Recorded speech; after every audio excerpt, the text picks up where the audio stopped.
વડોદરાના મકરપુરામાં SRP group 9 ના store રૂમમાં આગ લાગી છે. આગે વિકરાળ રૂપ ધારણ કરતા ફાયર વિભાગની ટીમ દોડી આવી છે કે જે આગને કાબૂમાં કરવા માટે ફાયર વિભાગે પ્રયાસો છે તે હાથ ધર્યા છે. આગ પર કાબુ મેળવવાના પ્રયાસ ફાયર બ્રિગેડ દ્વારા હાથ ધરવામાં આવ્યા છે. ગ્રુપ 9 ના સ્ટોર રૂમમાં આગ લાગી હોવાની વિગતો છે તે મળી રહી છે. વડોદરાના મકરપુરાની ઘટના એસઆરપી ગ્રુપ 9 ના સ્ટોર રૂમમાં આગ લાગી હોવાનું સામે આવી રહ્યું છે.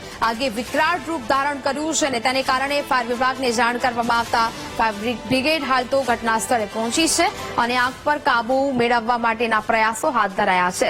સંવાદદાતા માનુ ચાવડા ફોનલાઈન પર જોડાયા છે. માનુ, વડોદરાના મકરપુરામાં એસઆરપી ગ્રુપ 9 ના સ્ટોર રૂમમાં આગ લાગી છે, શું સ્થિતિ હાલ? હા, વડોદરાના મકરપુરામાં આવેલું એસઆરપી ગ્રુપ 9 તેના સ્ટોર રૂમમાં આગ લાગી હતી. આગે વિકરાળ સ્વરૂપ ધારણ કર્યું. ફાયરની ટીમો ઘટના સ્થળે પહોંચીને આગ પર કાબુ મેળવવાનો પ્રયાસ કર્યો. 4 ફાયર સ્ટેશનનો સ્ટાફ, 6 થી વધારે ફાયરની ગાડીઓ બોલાવવામાં આવી. સેનાપતિ સહિતના ઉચ્ચ અધિકારીઓ દોડી આવ્યા હતા અને આ ઉપરાંત એસઆરપીના જવાનોએ પણ મદદ કરી.